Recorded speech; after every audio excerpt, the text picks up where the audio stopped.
Good morning, team. Oops, that's the wrong picture. Regardless, though, hey, we're working on some Spelljammer art. We're going to work on the pilot today.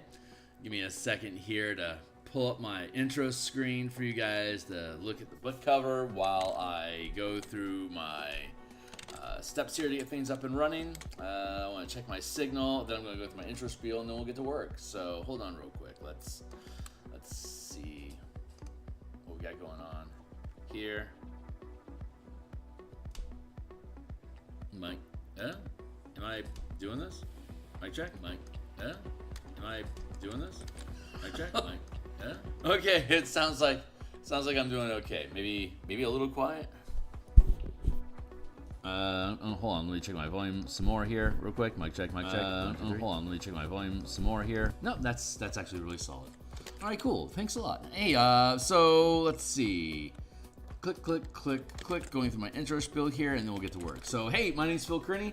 I create role-playing game supplements that I publish online. I've been focusing my attention on Dungeons & Dragons 5th edition for the past few years. You can check in the description down below. There's a slew of links to books I've created previously.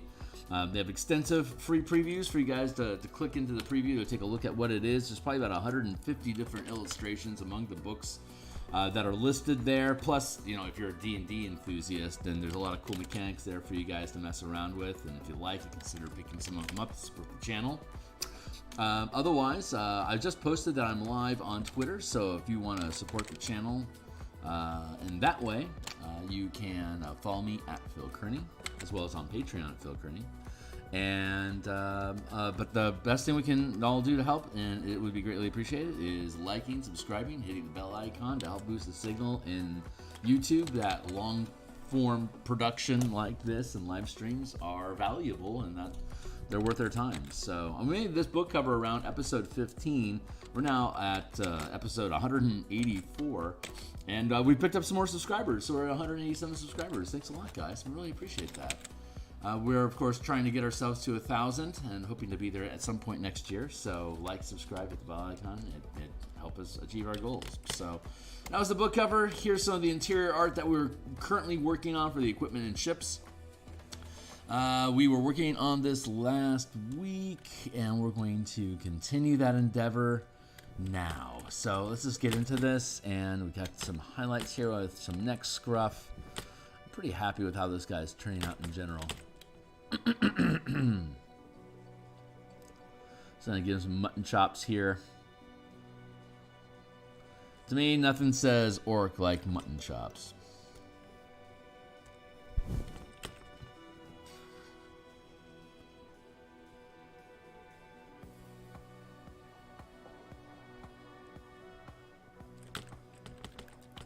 Good way to preserve your orcishness while demonstrating your love for the, well, quite frankly, the ridiculous. Let's face it, mutton chops are pretty ridiculous.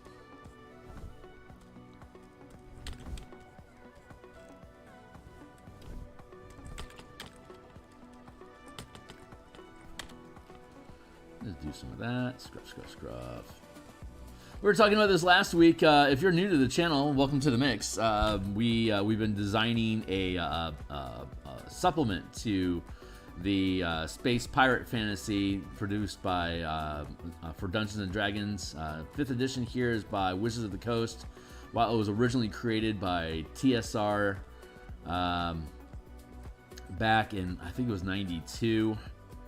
It was a tad niche, but very popular amongst those that played with it back in the 90s. It had a ton of support products that they had produced. Of course, TSR famous for driving themselves into bankruptcy for producing not necessarily too much content, but printing too much of that content, over predicting how much sales would create revenue for, quite frankly, just way too many different campaign settings. So if one setting wasn't popular enough, if they overinvested in producing content for it, then they can't get rid of the product, and their inventory gets bloated. And that's one of the problems that TSR had, of many problems, admittedly many problems. but that was certainly nothing that helped them. But it's Wizards now, and so all hail Wizards.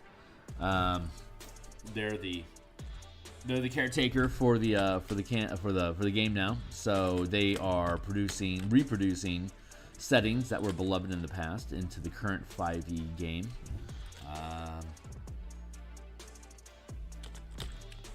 But they haven't invested nearly as much into its production. So it feels, a lot of people feel it's pretty thin, that they were looking for some way to be able to actually depict space combat between spaceships, and Wizards isn't really known for heavy innovation. They're kind of the milquetoast of Dungeons and Dragons production, which is ironic because it's not I guess it's not ironic. It's not unusual for the large corporations supporting something to not take risks. Corporations are very averse to risk unless they feel that they can acquire huge profits for making a bold move. But Dungeons and Dragons makes huge profit for not making bold moves at all. We're seeing that demonstrated in the playtesting for the new edition that they are in the process of not producing.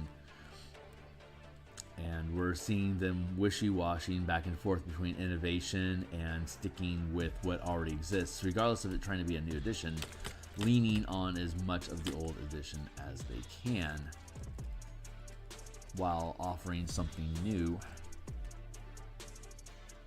to demonstrate that it's worth buying another book. So, as I have a lot of opinions about the mixed bag we call the 6th edition playtest.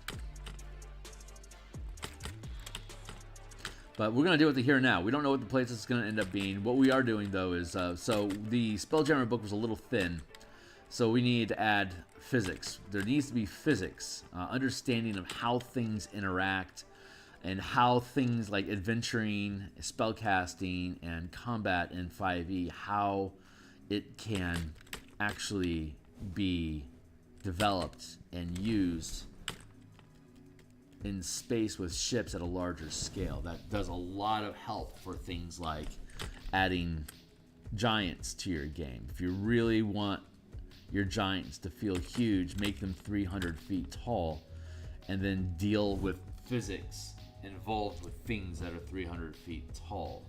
We have a lot of that covered here in this book alone, that you would be able to transfer over to giants as Big B presents them. There's a new book coming out called Big B Presents Glory of the Giants or something like that, and it's a bunch of stat blocks for creatures that, as far as I can tell, there's been no discussion. They would be really trumpeting their horn if they were developing some sort of system that would allow you to deal with giants at 50 foot, 500 foot scale, because these things are like a mile tall. Titan, for example, the Wizards doesn't currently have any means of expressing that size of a massive creature, but that exists inside of this book. So you are certainly, if that's something that you're interested in, this book is providing those solutions for you. But it's 108 pages, about 88 pages of hard mechanics, and then we revised the Light as Araxis adventure that was provided with the Spelljammer box set that Wizards produced, basically as a proof of concept of how you can use these different physics inside of your current Spelljammer game if you're running one. And then you can pick up and use those same concepts in other adventures, like when we get, for example, Storm King's Thunder can be translated into both the Bigby's Presents Giant work, and we can upscale everything about the floating castle, the Storm Giant itself that is in control of the castle, and deal with dragons and giants at their scale by well, there's a couple solutions that the adventure provides on getting big, but we could also have just simply have fighter craft that are remnant of whomever had possession of the sky cloud fortress first. So anyway, words are escaping me. Anyway, so the bottom line here is this book is intended to be able to provide those added physics so that DMs can make rulings about how objects should be interacting in space and what they can do to embellish on those fantasies and be able to create new ideas, new systems, new objects that they can discover, different scale ships. A lot of open-ended stuff there for folks, but they'll have all the mechanics through this book to be able to make those decisions for themselves, to be able to make those rulings, because they'll have plenty of examples in here of how to handle things. Like, how far away can you see a spotlight on an enemy ship in the void? Like, at what point do you start noticing that light is inconsistent with the stars that are in the distance? What's the difference there? Like, that's something that can be spotted or perceived. So, but that's not something that is formally addressed in the DMG or any other supplement that I'm aware of in 5th edition official content. So just like providing like visibility ranges on stuff is especially relevant in space, where you can travel 100 million miles per day. So what's over there for me to go travel to? You know, being able to tell when you can tell what something is unto itself a valuable skill. Or it's important physics for your game system, but in D&D they haven't really had to deal with that until they came out with Spelljammer, because ships can move at such incredible speeds over massive distances. So you have to be able to, you know, tell what's going on at great range, like how far, like how big of an object does it need to be for you to be able to see it 100,000 miles away, you know? I don't remember the answer offhand, but there's a table in here about that. So there you go. That's just like one page of examples out of the 80-some mechanics that we have. So there's a lot of stuff going inside of here, and it's dealing. There's a lot of third-party products that are coming out for airships and spelljammers and stuff like that, but a lot of them aren't just dealing with the underlying physics of how the universe works and how you can interact with these ships. So if nothing else, the exploration chapter of this book should be worth it for people, even if you aren't interested in the scaling combat mechanics that we're introducing. So there's a lot in here for folks, and hopefully when people take a look at it, they realize or agree that that's helping answer the questions that they don't have answers to yet, that can stump a DM.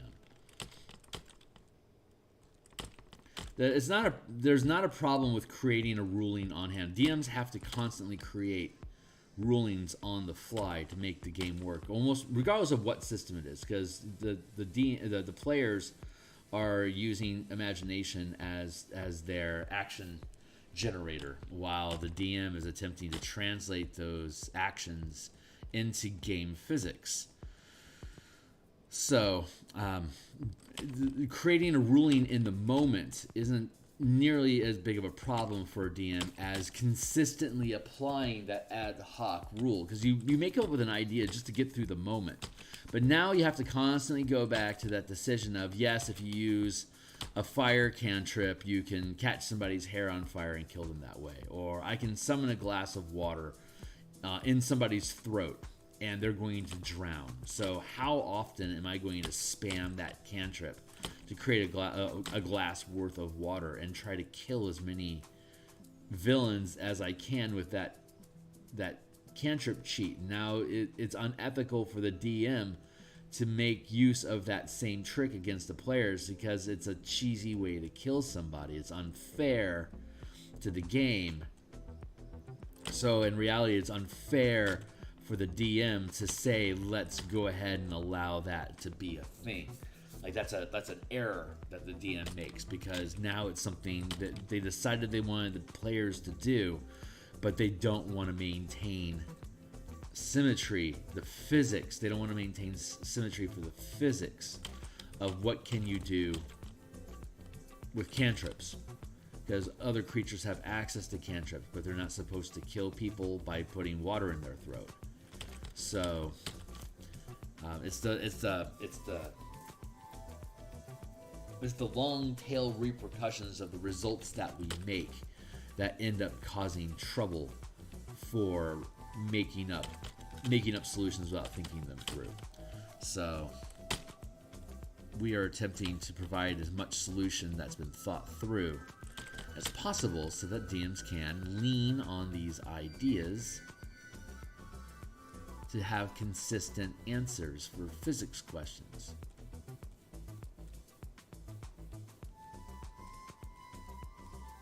Which happens to come with a super kick-ass combat system. So, anyway, I'm rambling a bit, but I'm trying to explain where this is coming from for the new folks that are out there. We have new subscribers. They aren't necessarily indoctrinated into the cool of cools. So we want to make sure that everything's up to snuff for everybody. There.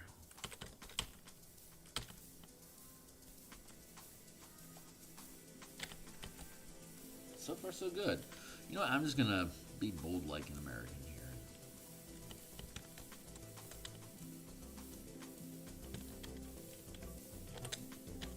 Hold on. Merge all that nonsense down. Duplicate the layer. Merge it down. Conceal. Now I can cut through the whole thing as a single image, and I can start manipulating it a little bit better. Now that we're pretty happy with how the face is, I want to move out of the face into the rest of the body.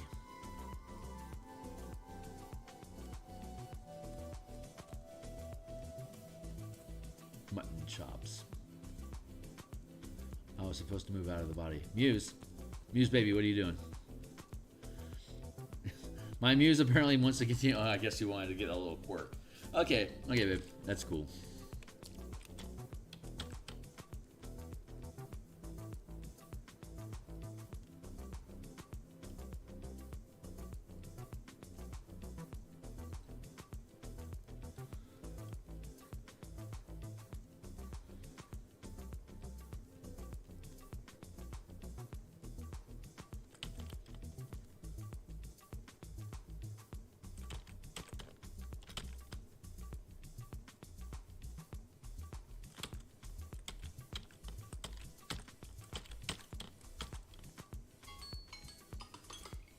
Hey, that's my timely timer. Pulp. It's my 20-minute mark. Oops, there we go. For me to take a coffee sip.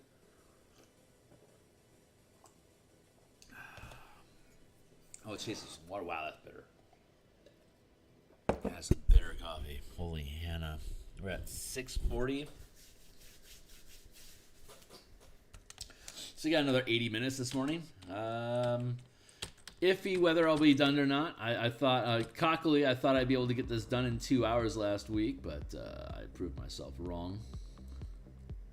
Handily proved myself wrong. I'm working on some other pieces. I only stream, I don't stream on Sundays. I stream Monday through Saturday. In the mornings each week, we're doing Spelljammer art like this. Tonight and on Thursday night, we'll be working on Eberron map content for the adventure that we've been producing. And then Saturday morning, we do commission work. We are going to... we've finished the Reclamant book cover for Ukulele Bard Joseph Vargas. I'm going to probably pick at it a little bit on Saturday, just to finalize the... It's technically done. He's content with it. I'm a happy client, but I think what I'm going to do, actually, now that I'm thinking about it, happy client, and this is the 31st, so tomorrow's the 1st, so I'm just going to go ahead and cap it off myself, just to make sure I hit deadline.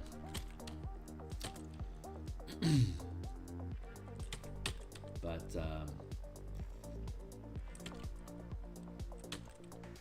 I think this upcoming Saturday, what I'm going to do is spend a little time making brushes and showing some of the basic Bob Ross techniques of creating landscapes, but in the digital in a digital format. So we're just going to do some lessons maybe I can build those as some shorts or something. But it was a lot of fun making the cover for Ukulele Bard. I think it turned out great. We'll be able to go in and take a look at that on Saturday as a reference point for us to use that for the brush technique tutorials. So that's what we'll be doing on Saturday. We'll be breaking down how to do Bob Ross painting in digital painting. We'll spend a little time building paintbrushes and how to use them, the different brush effects, and then maybe next week I'll put those brushes on my Patreon for folks to pick up.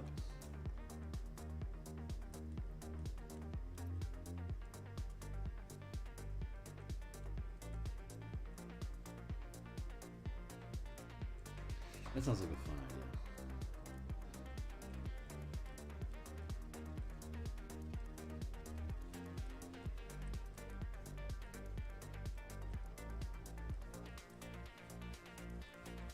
When I was on Twitch, I used to stream. I'd stream Bob Ross Let's Plays, paint-alongs, basically. I'd play one of his episodes with music in the background and break down what he's doing and how to do it. But it was all copyright stuff, so I ended up getting a ton of copyright strikes. And Twitch ended up deleting a lot of it without me realizing it was going to go away because I was an idiot. So I lost a lot of that content.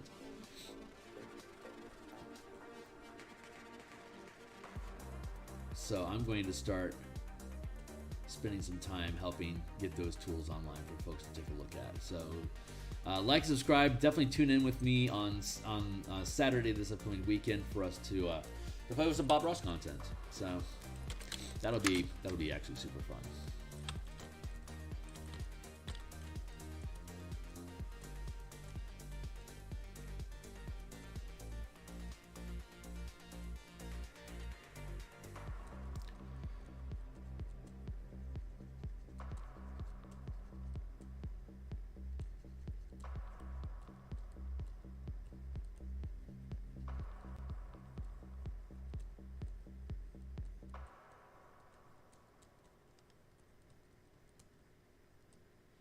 Smoothing this out.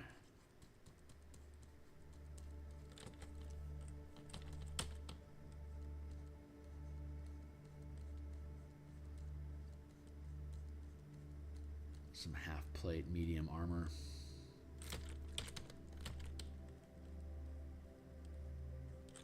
Let's get that going on.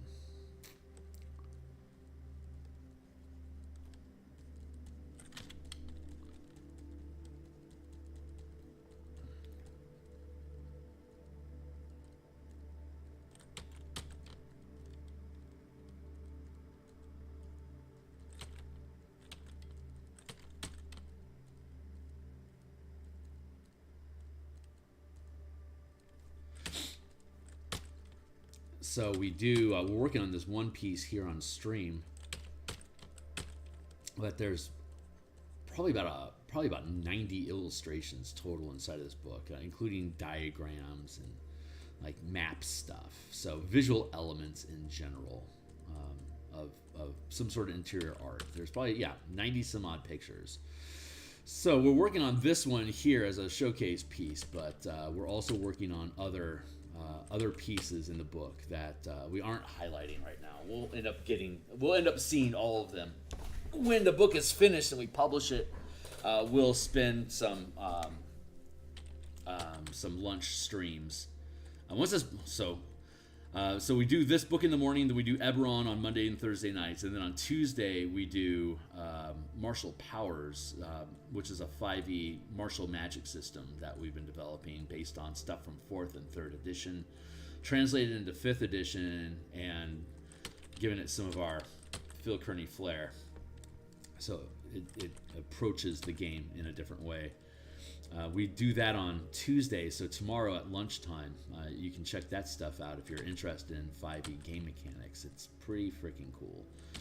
But the moral of that story is once this book is finished and it's published, We'll spend time on Tuesday. The Eberron book will become our Monday through Friday project in the mornings, and then Monday and Thursday nights will become Martial Powers, and then our lunches, whenever we stream on lunch, we're basically going to go through this book and look at each of the pages and the mechanics that are inside of it. So we're going to do a long form walkthrough, and basically like a director's commentary at the end of the CD to explore the ideas that are inside this book and start peeling out pieces that we can expand on. Like I can do a book of Neogi, I can do a book of Illithid, I can do a book of like Kandori and Scabber writers. I can do a book on unique systems. We can randomly generate systems and populate them and create hex crawls. Spirit warriors and mecha. That's we can start doing mecha design and like Warforged colossal machines once this book is published. We can apply all this stuff to. I personally run an Eberron space opera campaign, so we can start looking at how Eberron would be translated, how I translated Eberron into a space opera. So we can start looking at that as a potential something to do, as well as a number of ships that weren't in the Spelljammer's Adventures Space Supplement that we can start adding, like the Elven Armada, Dwarven Fortresses, Spelljammer itself, the Scrow Mammoth, which is a kick-ass ship.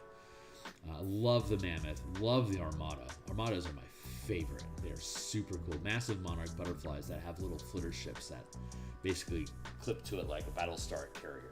Super cool stuff. And of course, we have all the mechanics to make those big ships work the way that we would imagine them. So maybe even just doing some starship combat situations so you can see how this system feels like Star Wars cinema, which I think is really the gold star of combat depiction in a role-playing game. If you can pull off what Star Wars is inside of your game, like with the type of combat and fast action and on the fly sort of run and gun combat style, I think it's a solid system. And I've yet to see anything in the Star Wars movies that I can't reproduce with this book. So we could potentially do some case studies of that in on my Patreon. I have to be mindful of the IPs that I'm going to be referencing and where I publish them. But I want to start publishing more stuff for people to play with. I keep saying that, and then I end up tackling these like 100-page projects that take freaking ever to finish.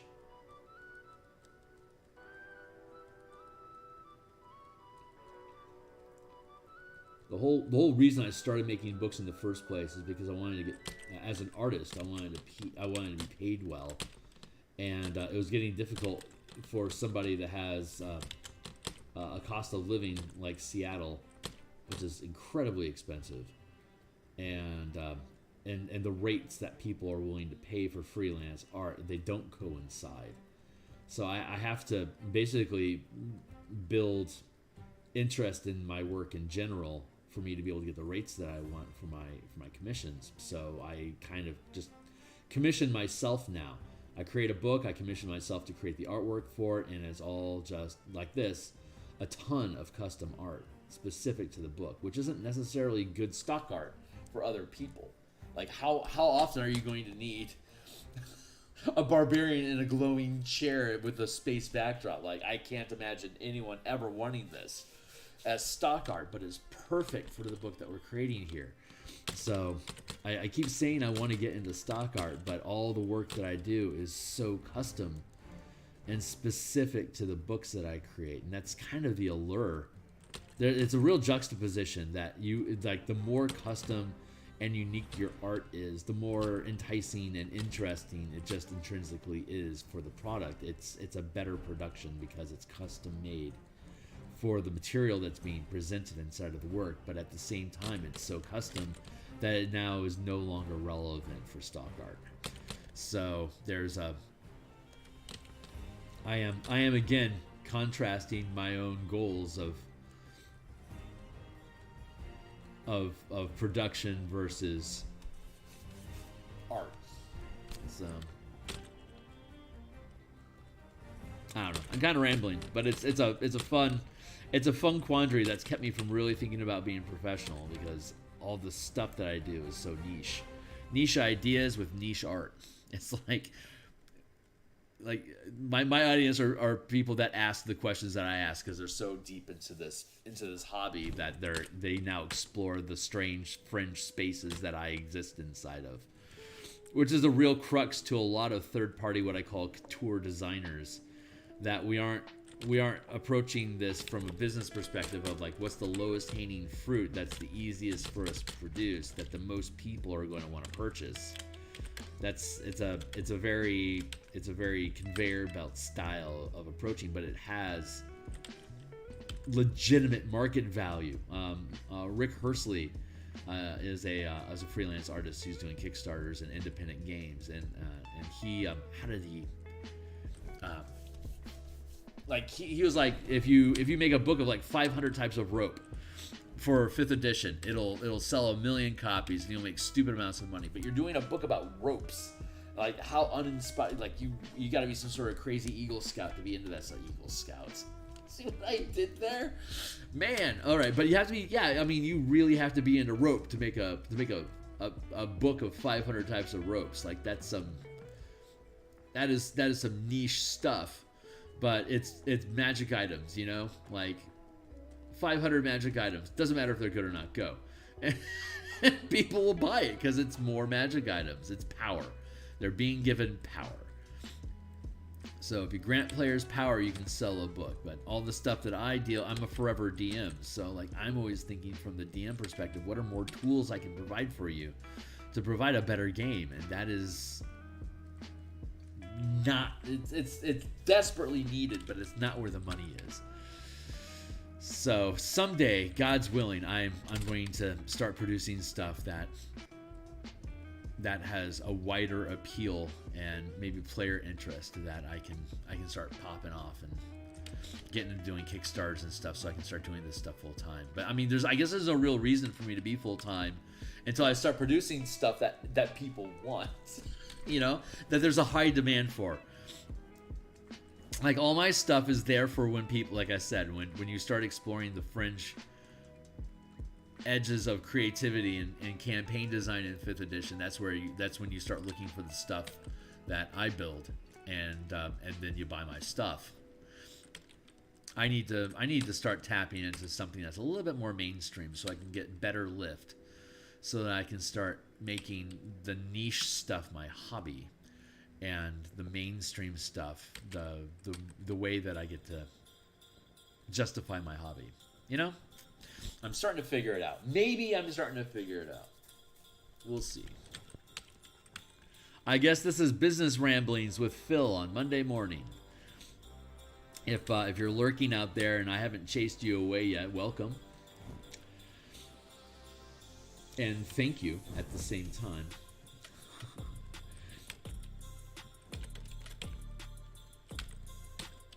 But I've been DMing for 30 some odd years. I run level 1 to 20 campaigns in 5th edition, basically every 250 to 300 hours.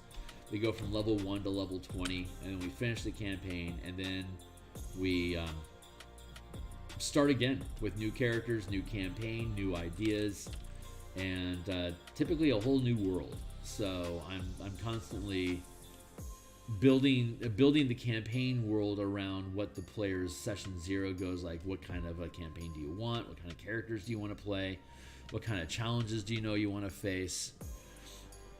And you build that, and then I build out a world around the decisions that they make, so that, like, regardless of how ridiculous their characters are, they're recognized as normal. You know, unless the character's specifically saying, I want a hard time and I want to deal with discrimination and prejudice by playing an unusual creature, Normally, players aren't thinking about the economic or social trauma of playing an exotic race could be. Like I want to play a half demon in a theocratic society. It's like, well, prepare to be witch hunted. You know, like that's how a lot of DMs deal with exotic creatures. Well, let's just make you illegal, and that forces players into a murder hobo game, because they can't go buy eggs at the grocery store without getting the cops called. So you really gotta curb that crap. But I'm gonna grab this. So you have to build the campaign around, like, the players are the only people that are important. They are the audience and the investors in the what's an example? Veronica Mars had a movie, and that movie was kickstarted by fans of Veronica Mars. If they took that money and they attempted to make a Hardy Boys movie with that money, they would have infuriated their purchasers, their patrons, because they're not delivering what they were promised and what they've been expecting, what they were investing in. So you gotta treat your players the same way. They are your investors, they are your audience. You are creating a game space for them to be able to explore and enjoy with you, and it needs to be the thing that they signed up for. So if they want to play like an all Drow party, but they don't want to do a backstab like political sabotage sort of game. They want to, like, say, I don't know, play a SWAT team, like an Underdark SWAT team sort of game, and we all want to be in the same. We all want to play Drow. You want to customize the game so that they can sustain that fantasy. You don't want to have them all stabbing each other in the back, because then their SWAT team falls apart because they're all murdering each other. And although that may ultimately be the fate of many SWAT teams, it's not how it should be. It's not how you should present it going in, especially if that's not that trickery and betrayal. If that's not in your team's interest, then you can play Drow without the backstabby. Like, the team can get backstabbed by enemies, but the individual characters shouldn't be stabbing each other, unless they specifically said, yeah, we want to have player betrayal as part of our theme. Which is a very, very different fantasy. It's a very your resources get invested differently in that sort of a game, because you are constantly attempting to kill each other, in addition to whatever threats are being presented in the game environment for their job. So actually a lot of work to be able to sustain both the normal campaign and then lay over it the subterfuge and betrayal aspect of concealing information from each other, and the DM threading filtering information to the players in different sort of ways, like note-taking and side quests and conspiratorial plots. Evil campaigns are complicated. It's that's normally what's focused on normally, like most YouTube content, what they focus on is like how to handle the betrayal aspect, or like what is it the player is facing, how do you depict these things, how do you get the players to interact, but a lot of the reason why evil campaigns fall apart is because the DM isn't building in a story arc that creates a reason for the players to work together despite hating each other, which is a classic action movie trope. Like, enemies have, like, well, it's more of a drama than action, I suppose. Like, Enemy Mine is a Dennis Quaid movie that came out, God, I want to say in maybe like 89, about an alien and a human stranded on the same planet together, and their species are at war with each other. And so these two have to learn to rely on each other over time and build a friendship and understanding and a mutual respect.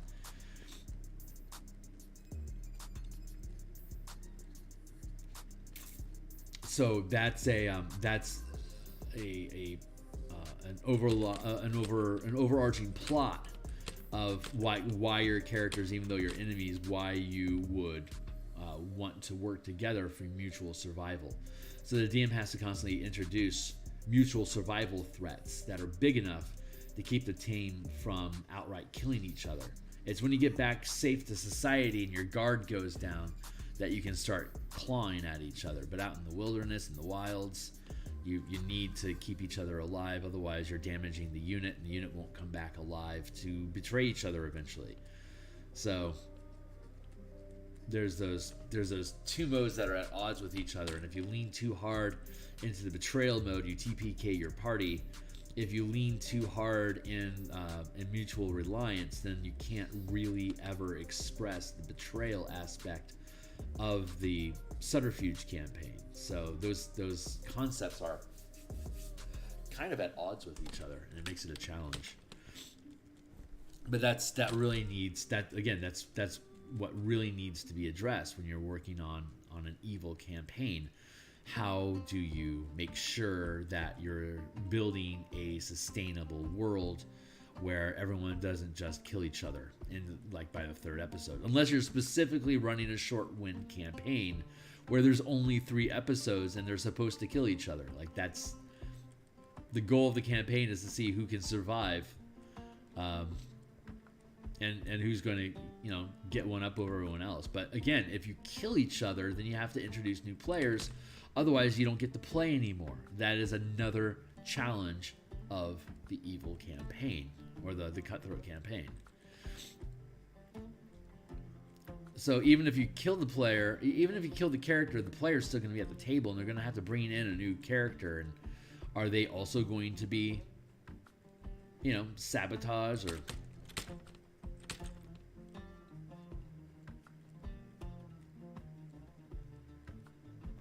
So you have to have a reliable source of new characters that can enter the mill, and they have to be on equal footing. Otherwise, they're just going to get killed by the strongest as potential rivals. So if you have a system where, like, it's a 3rd level game, but if you die, you come back in at first level, then the first level characters are just going to constantly get slaughtered every time they show up, and there's a death spiral, and that is not that is not fun. So you have to present a campaign where new characters can be introduced but killed, but killed, and then replaced and not potentially be immediately killed. Like, if all you're doing is just like fighting each other constantly, like as soon as a new character shows up, it's knives out, it's like, that is a very tedious campaign. I have ran that campaign. I have not wanted to run that campaign again since 2nd edition. Because I did a Dro Subterfuge campaign way back in the 2nd edition, and I was not nearly as good at improvising and just running a game as I am, 25 years later. But just the amount of effort that went into keeping stuff straight, and how many arguments got created, and it was just a very spiteful, like, it caused the players to become spiteful. I did not see value in continuing that effort. I need to put these highlight on the next level. But do not take my word for it. You should go out and explore these ideas for yourself and see what knowledge you come away with, because those experiences are what sculpt the style of game and the solutions that you create as a narrator, as a DM, whether in 5th edition or World of Darkness or GURPS or whatever game you play. It's you have to accumulate these different scenarios and experiences to be able to incorporate those ideas into your larger milieu of narrative storytelling. I mean, storytelling, narrating, refereeing, DMing. I'd say refereeing is very different from narrating. Narrating is how you're depicting the world around you, and refereeing is how you're translating the rules. So you can have somebody that's really strong in narration, weak in referee, and the game will fall apart because the physics aren't, again, the world physics aren't consistent, the rulings are ad hoc but not thought through, poor table management, not addressing concerns, needs, or dissatisfactions from your investors, the audience, the players. So you have to do a lot of checking in. So maybe table management is the third pillar. I don't know. I've never really thought about breaking it down. There's the three pillars of adventure, right? There's combat, exploration, and social. But then there's the three pillars of DMing, I suppose, which is narration, referee, and table management. And table management being basically people resources or being a good host, being responsive to the needs of your audience. I know Mike Shea created a book called The Lazy Dungeon Master, and I have legitimately not read it. So I probably should read it so that I can start speaking to the concepts that he has in that book to make sure that if there are things I can refer to, like apples to apples, then I can give him credit where it's due. It's not like he created these ideas. That book is, as I understand it, and again, I haven't read it, so I need to find out, so I can speak from experience and personal experience. But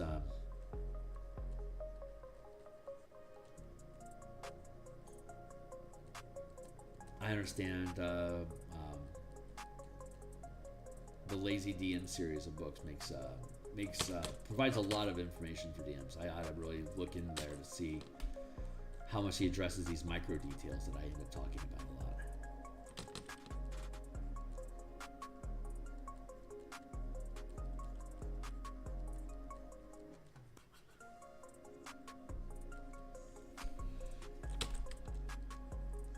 Lock that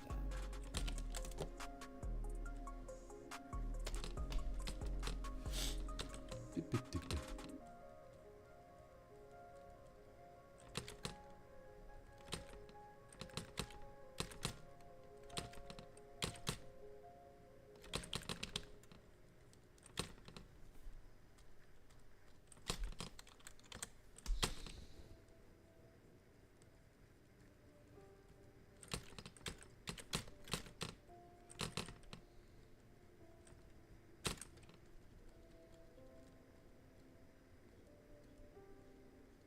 You know, I was looking at this arm and I was thinking it needs to be elevated.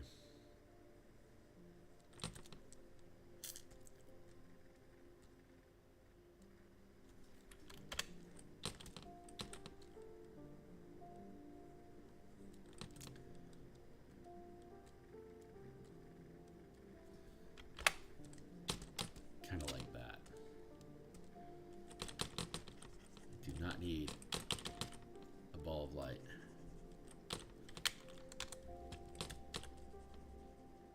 Well, I don't need to draw around the ball of light. I just need a ball of light. I don't need a drawing around it.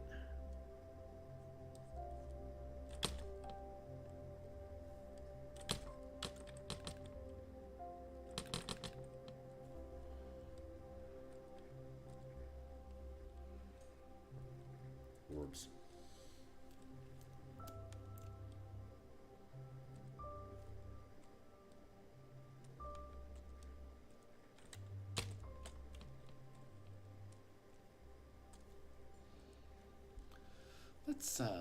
Let's change the beat. There. Black orbs goes away, but it helps build a space for the frame. It's easy to see against the backdrop. That's the biggest problem I have here, is the backdrop. So I might need to add in some of this background color, just to curve that out so that I can get this purplish in there. Although it may be easy for your eye to pick it up, it's not easy for my eye to pick it up from the background, so I feel like that needs to change. But we're going to leave that orb on black for now, just to make sure that it pops out. Yeah, we're doing okay here. Let's just keep on keeping on with what we're doing.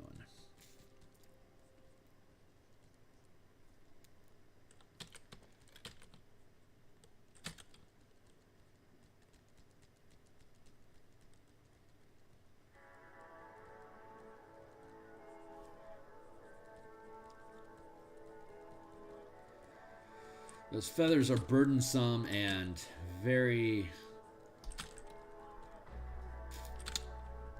asymmetrical. We'll see. I'm going to build up the rest of this stuff, and we'll come back to those feathers.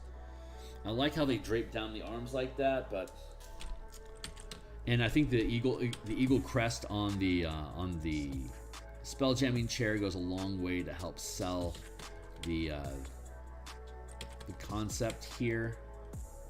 But I want to make sure that I'm just spending some quality time and making sure it looks really good. And this needs to flesh out a bit more.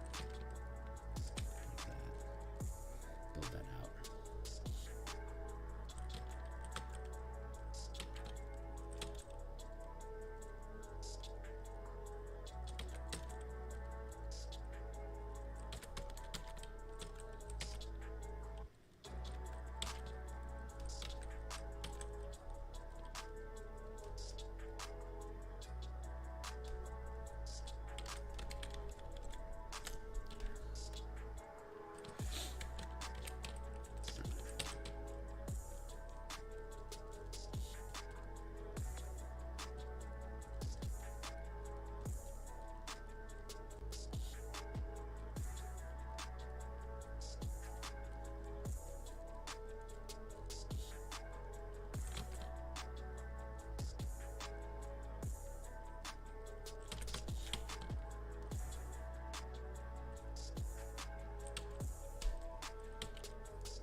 This guy probably has his own muscles, like legit.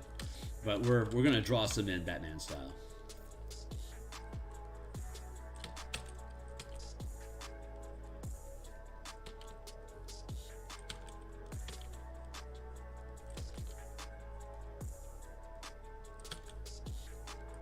I was talking about this last week. My neighbors played the Fifth Element on the side of their house. And had maybe 8-9 people over, in addition to Vim and myself, and that was a ton of fun. Fifth Element's just a fun film in general, but it was really fun popping corn and sitting in some sit-back seats, and it was really, really nice. It was like maybe, like the temperature was like maybe 60 degrees. Just a lot of nice cool air came off of the water that evening. Made for a really great night.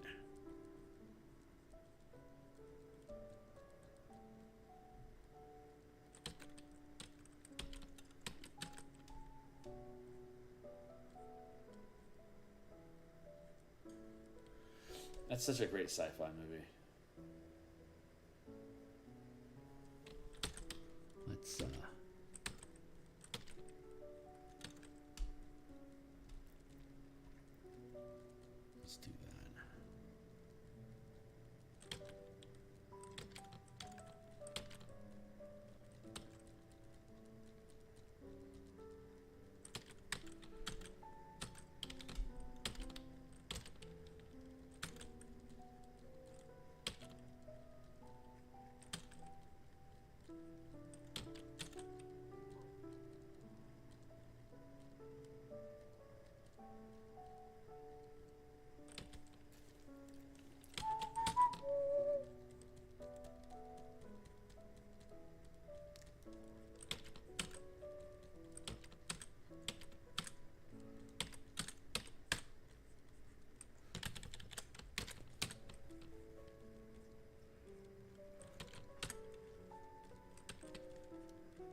The more detail you put in, the more you pay attention to the subtle details that are different about one piece versus another, and boy, does that become problematic.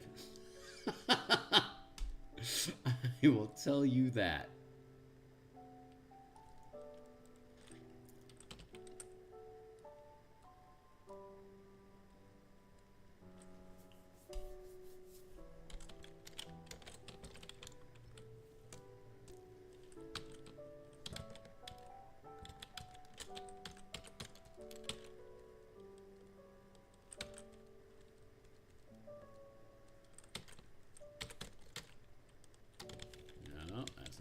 To be doing. I'm on the wrong layer. There. This is what I'm supposed to be at. Just like that. Thank you.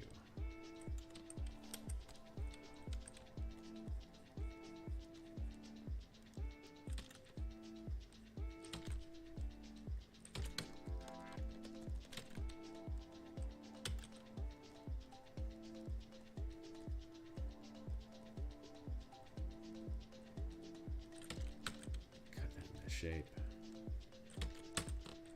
Yeah, all of this is taking way too long. We got a lot of art to do, and I want to be done.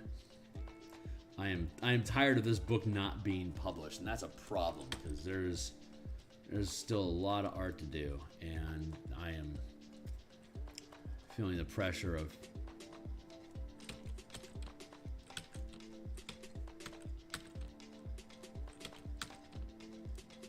how fast can I get this thing done and actually published.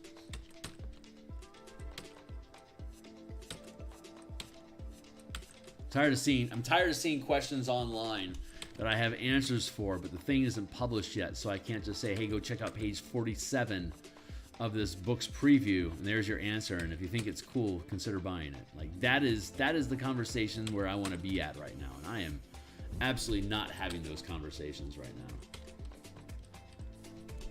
It's infuriating, I tell you.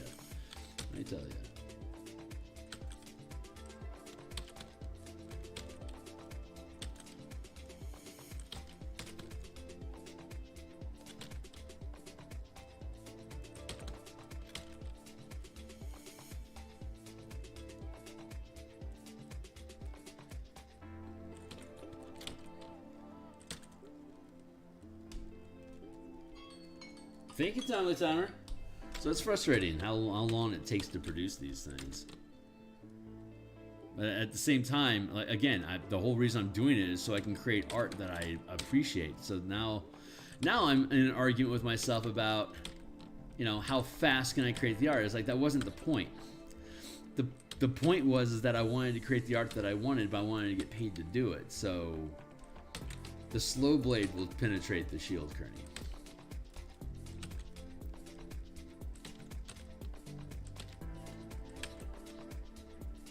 I must be patient.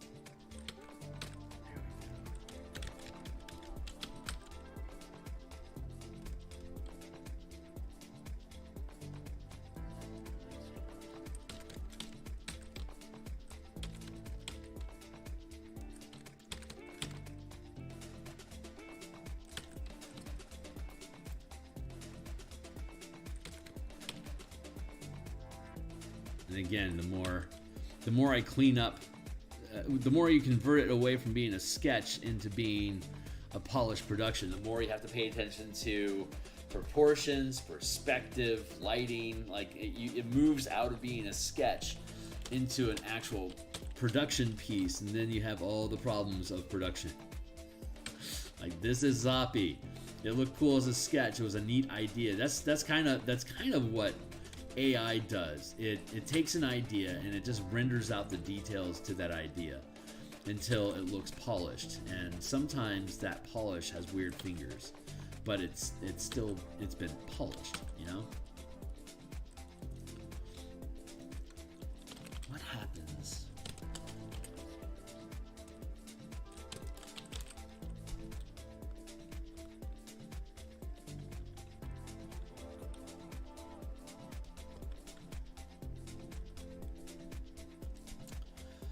be here like that. If this arm is being, I feel like it's being crushed in too much. So it's jammed. The arm's all jammed up. So I need to open up. I need to open that arm up. Create some space for it.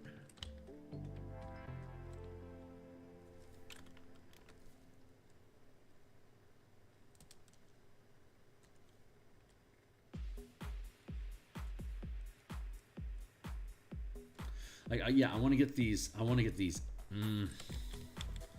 Where were we at?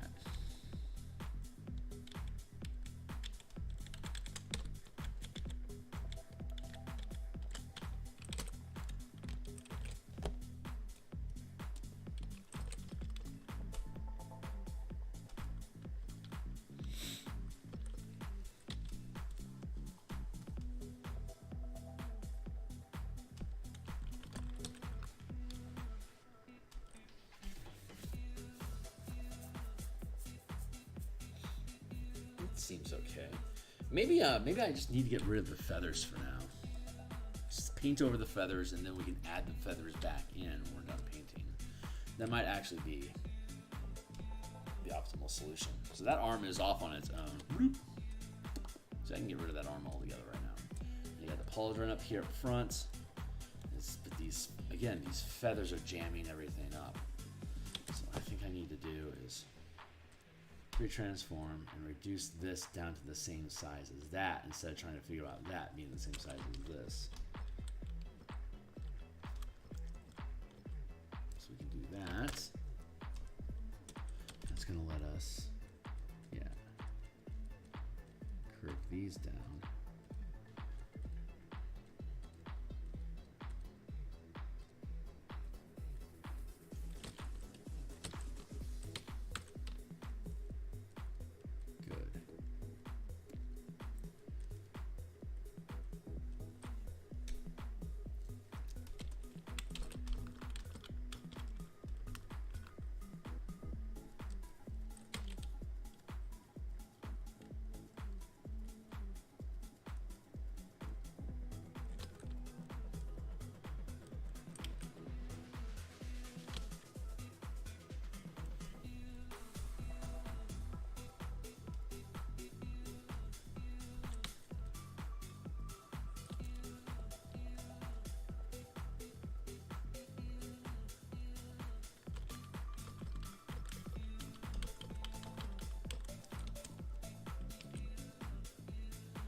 So much restructuring.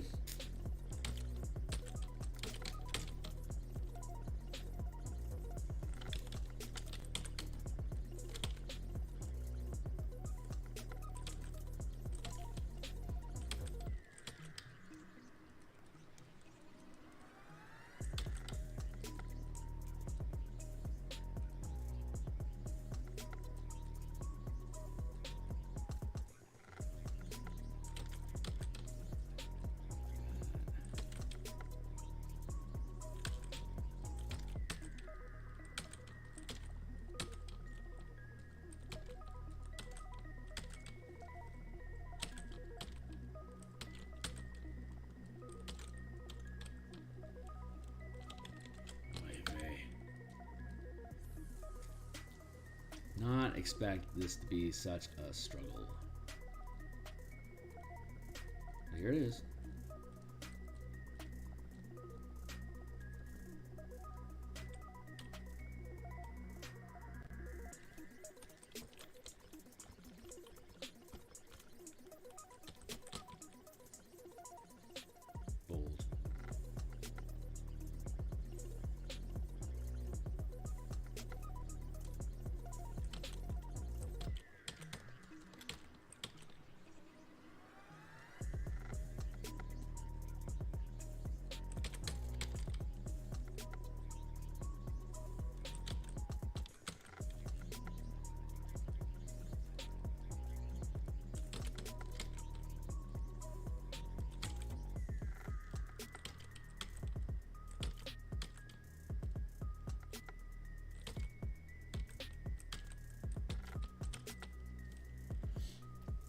crunching that arm is.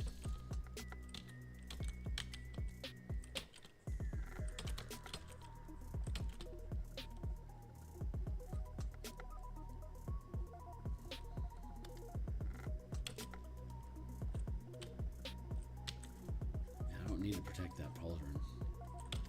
It was protecting that pauldron that was creating my problem. So kill that and then move forward.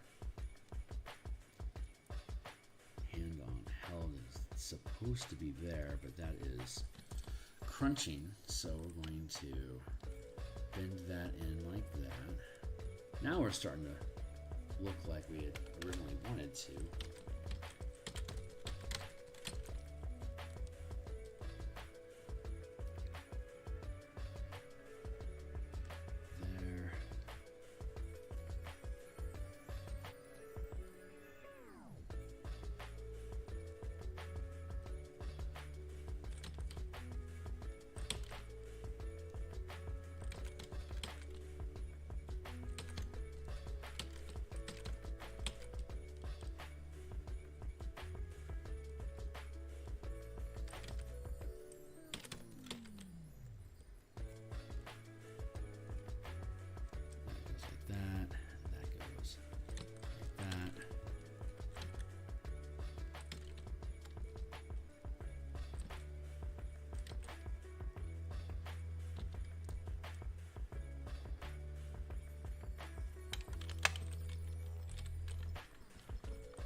Some bulk.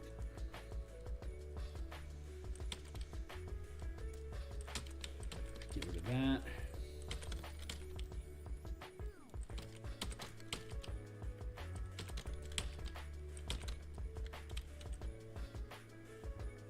Oh yeah, no, that's not right.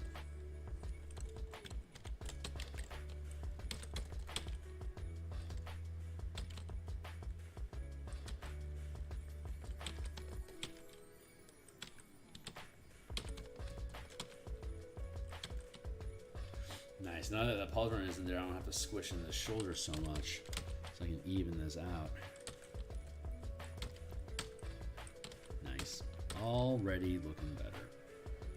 So let's merge. Merge. No.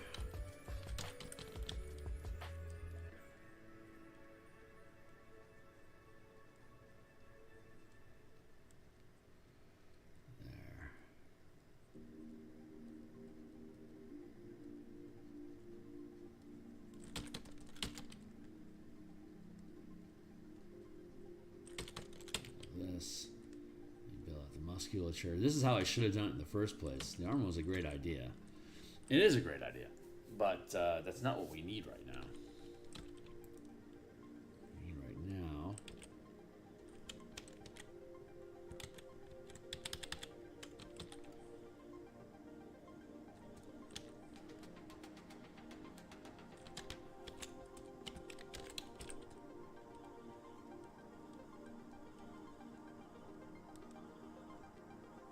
Build this out so it's samey both sides.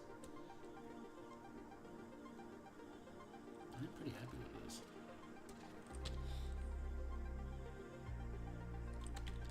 Just gonna cut off that arm. Merge down.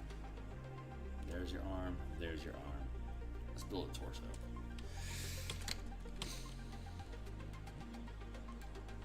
I didn't want to have to build it this way, but apparently I have to. Make our He-Man torso.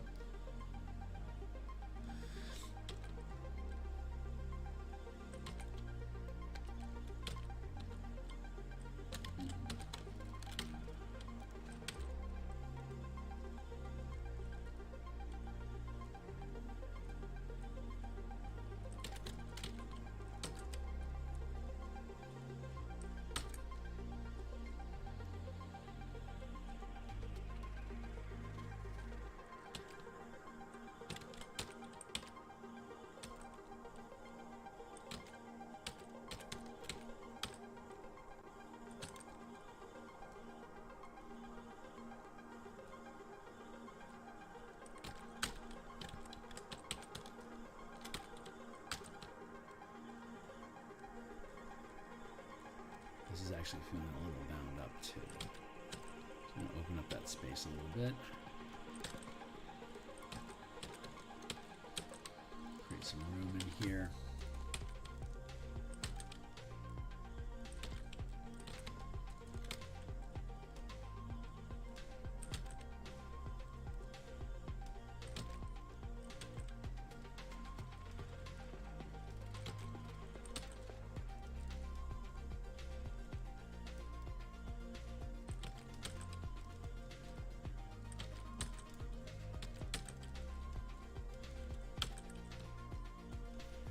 I'm going to end up finishing this off screen.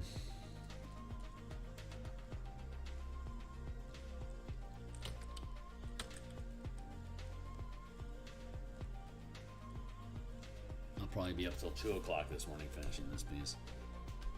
It's 7:30 right now. Okay, still got a little more time.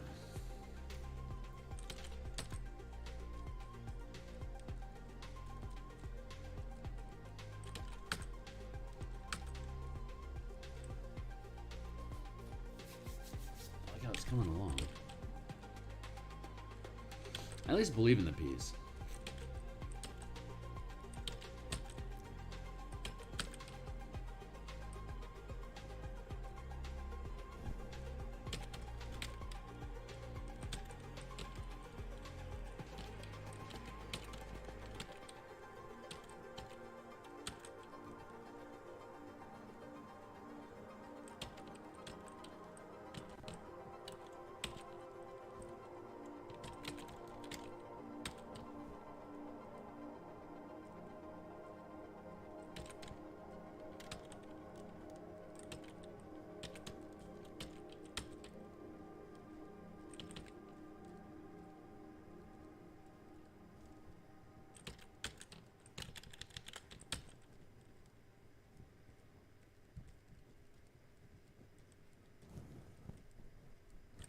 I complain about how long it takes, but when it's finished, I'm going to love it.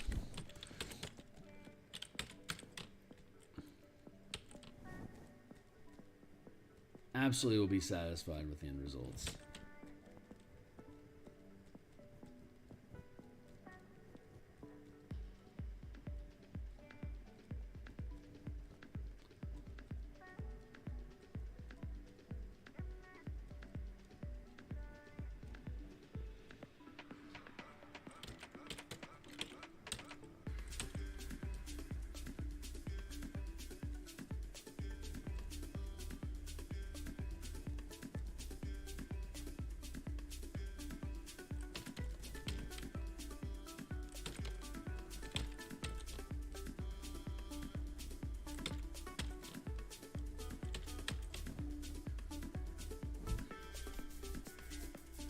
I think I'm defining that too much. Let's erase that and fade it in.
Pros up. All right, we got 7:39.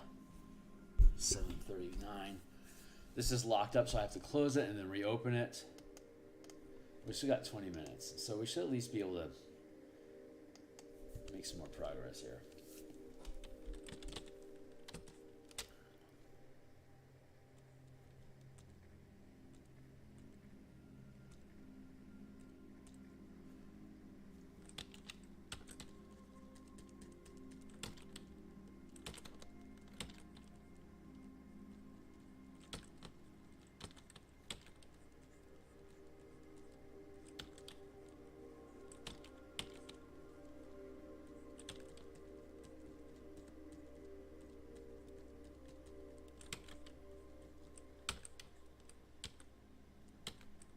See, off the cuff, these legs look okay, but I'm going to have to make sure that the perspective of it is correct, which could end up making me have to rebuild the legs altogether.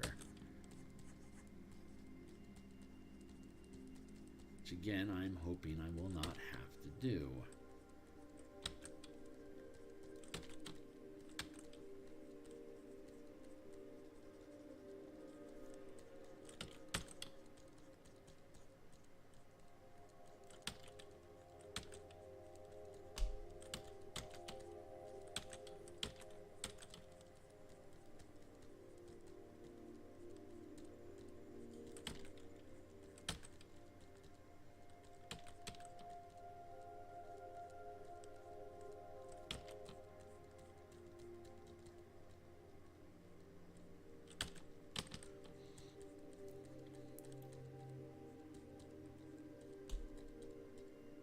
The thigh-high boots that you see with pirates, sexy pirates anyway, I'm pretty sure originated from waders.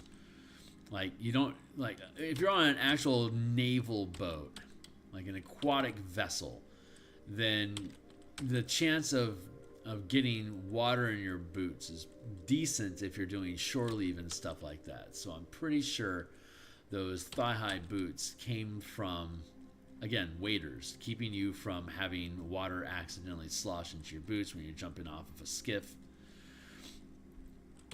They don't have much practical use outside of the water, but they look amazing. So there's that. So there's the lure of the trope looking good versus the practicality of what is its function supposed to be. And that's when you start getting into the debate of function versus form and fantasy art. Bikini chainmail looks amazing, but it sure isn't practical, you know? So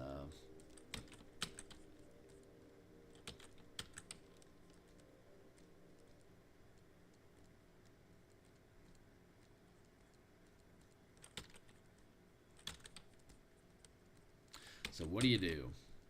You thread the needle. You do the best you can. You make things look aesthetically pleasing while being logical for existing.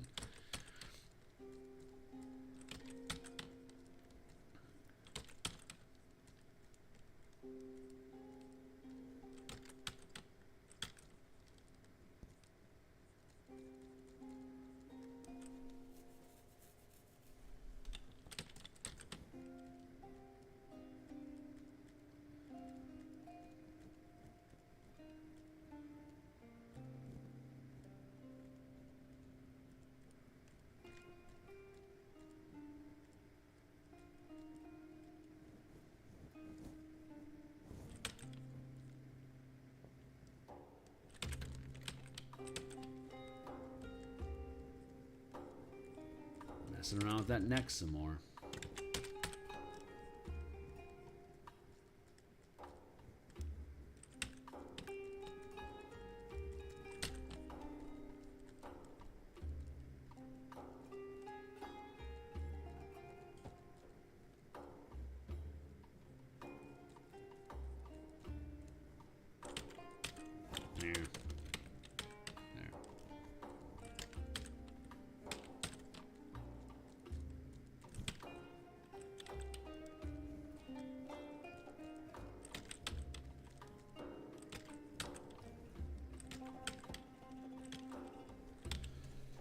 That's looking better.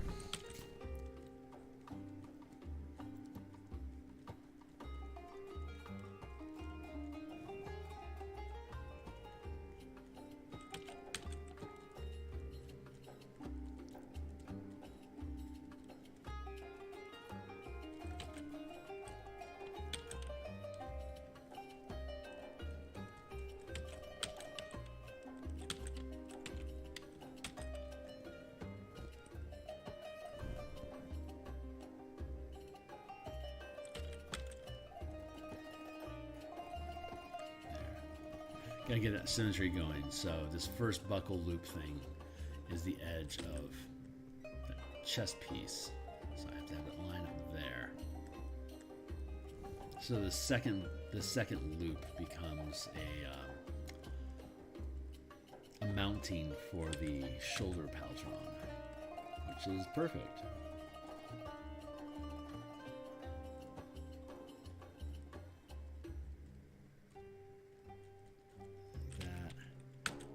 In here. Hey SCP, how you doing? Glad to have you back.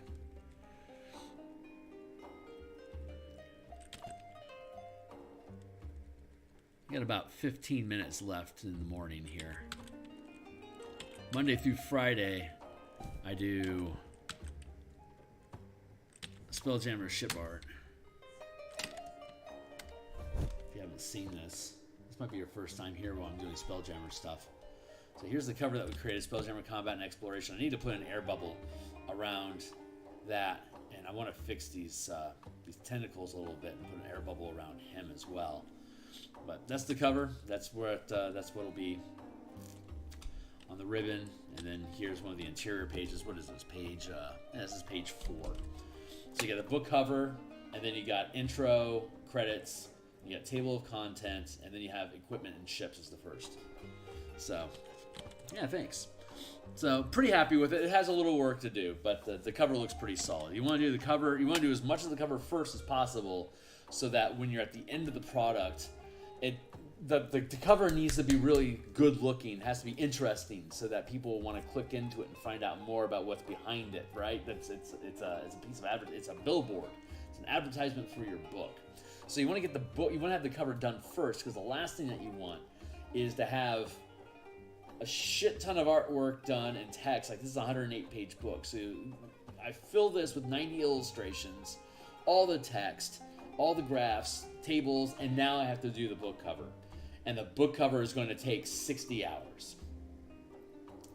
It's the last thing I want to be working on. I do not want to be working on the book cover when it's the last thing I have before I can put this thing out and for people to start enjoying it. Like, that is murder. That is suicide for your book. So you do the cover first, so that if you have to do any corrections or changes later on, it's not nearly as heavy a lift as having to just create, because you're gonna cut corners. You're going to end up cutting corners. You cannot do that. Plus, if you do the cover first, you can continue to use the cover as your cover to the work that you're doing. Like, every time I do Spelljammer, I start with the covers. Like, here's the book that we're creating. We built this back on page. We did this back on episode 15. We're now on episode 185. Let's dive into the book. Like, that's my intro, essentially.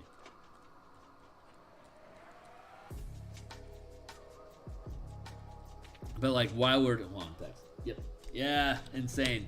So while while the book continues on, we've developed a language around here. I'll show you. Like, I think I showed this one briefly before, but just to show it again here.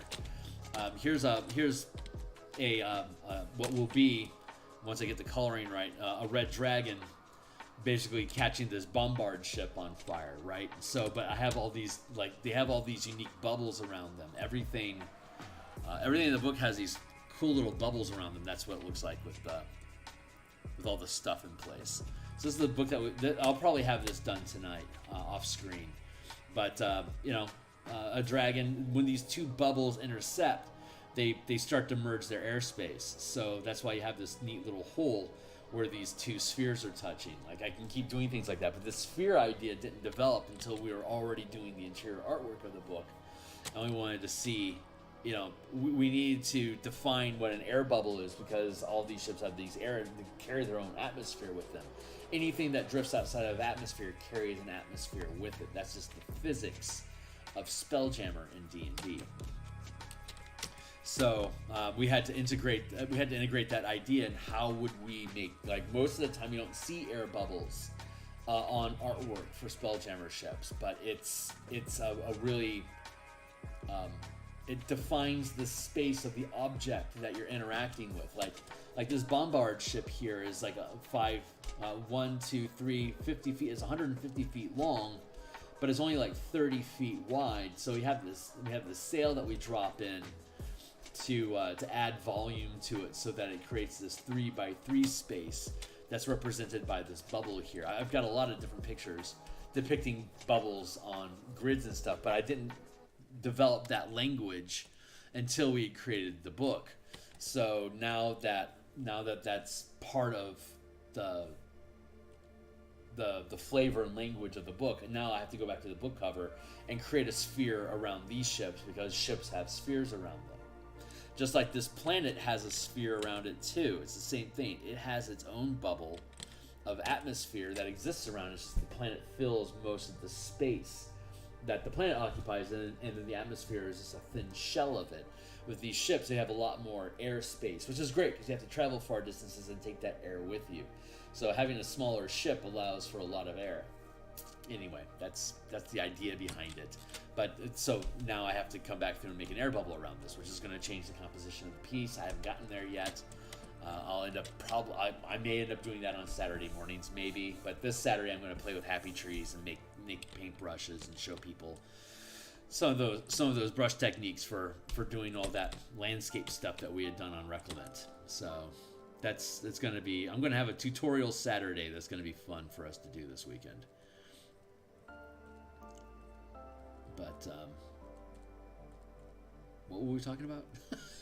Sorry, I just woke up in the middle of a sentence. I do that sometimes. The muse just starts to talk shop, and then I wake up and I don't know where we are.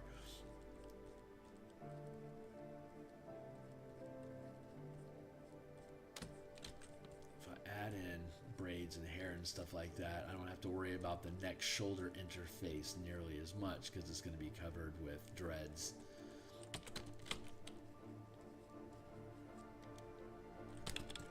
So yeah, I can be happy with that. I'm going to leave these pauldrons in place for now just to make sure I get the balance right, but all this mess up here I can just cover up with dreadlocks.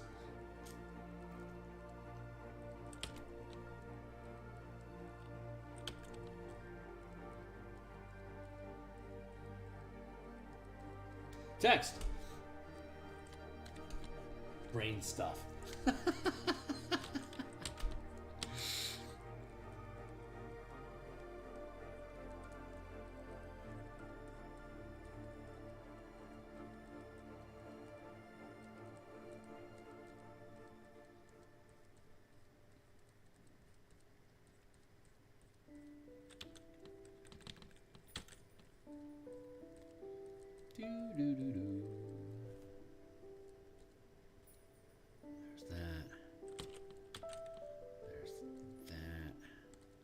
Fix these chops later.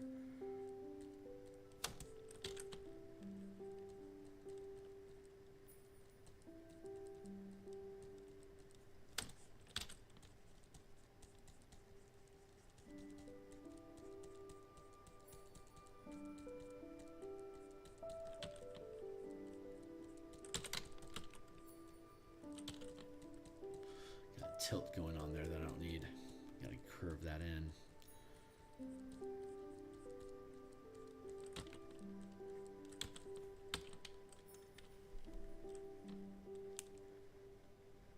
Hey, congratulations.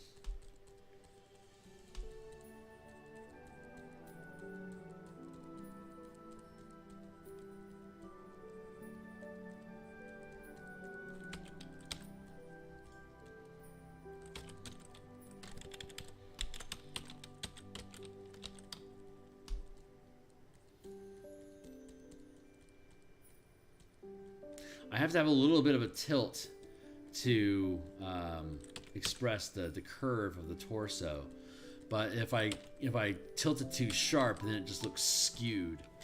So, but I have a lean. I'm trying to get this lean into this guy. I have one arm there.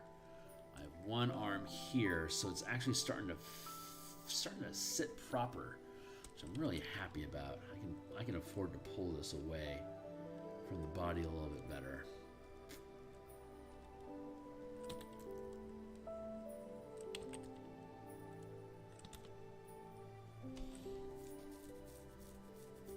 Yeah, that's starting to sit pretty. Keep working on the leg here. That's not the leg. This is the leg. Thank you. See that thick belt is just overextending itself wrongly. It needs to be more like that. Get out of the way. Arm.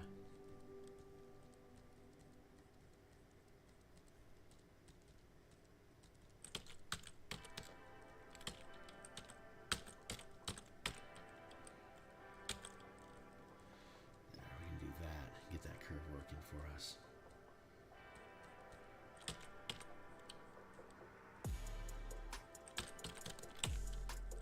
No, there. No, sloppy lines. Kearney, thank you.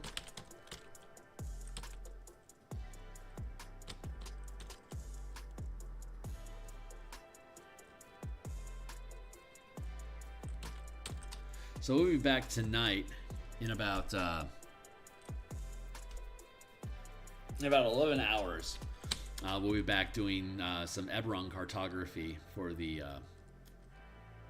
adventure that we've been creating, Crystals of Mabar. We just about finished up the village. The village is good enough. The village map where the adventure starts. We've technically finished it. But we also have to go back through and there's a zombie horde that comes through and kills a bunch of villagers. So I'm not sure if we're going to be working on the bloodied version of the map where there's puddles of blood and mess everywhere, or if we're instead going to work on one of the side maps. I think maybe we'll work on a side map for one of the farmhouses, because the characters can randomly stay like there's a number of abandoned farmhouses because everyone is terrified of the undead threat. So there's a lot of places, there's a lot of empty homes, and we need to build out just a random farmhouse to represent all the farmhouses that are in the region. So I think I might do that tonight. We typically stream cartography for a couple hours on Mondays and Thursday nights until this is done. And once this is done, we'll be doing character, creature, and object artwork on Monday through Friday morning like this, but instead of having Spelljammer art to do, we'll be working on tokens and assets for the Spelljammer for the Eberron adventure. And once our editor is finished with that, we'll do the page layouts for the adventure, and then start breaking up the maps that we built into the individual pages where each map space is described. And then we fill it in with all of the creature, character, and setting, like event art to depict what's going on in the adventure. And that guy is probably going to end up being 120 pages. It's going to be a fat, huge adventure, but it's dope as shit. But this is my largest project until it's done, and then Eberron Adventure becomes my largest project. Just huge fucking projects all the time. God, just can I please have another docket of like 6-page character option pieces?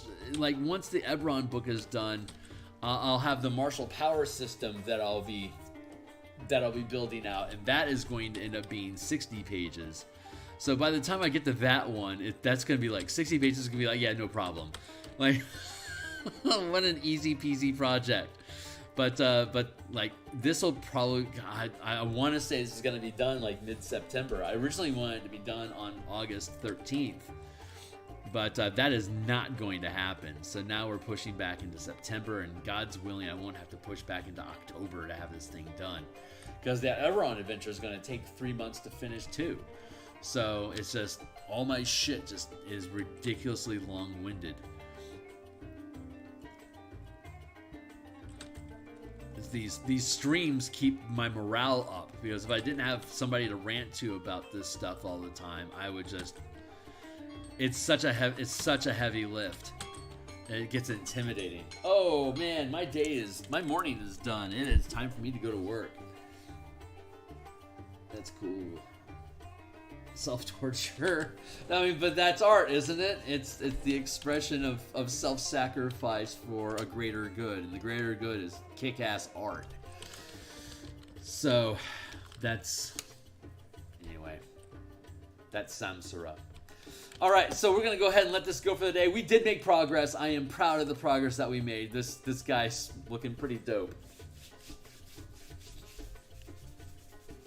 So I will probably, I don't know if this will be done when we come back tomorrow. If it is, we're just gonna start up the next piece. But I'm probably gonna end up finishing this guy off screen because I'm probably gonna have to cuss at it like a lot to get it to the place where I want it to be at. And this arm needs to be bigger.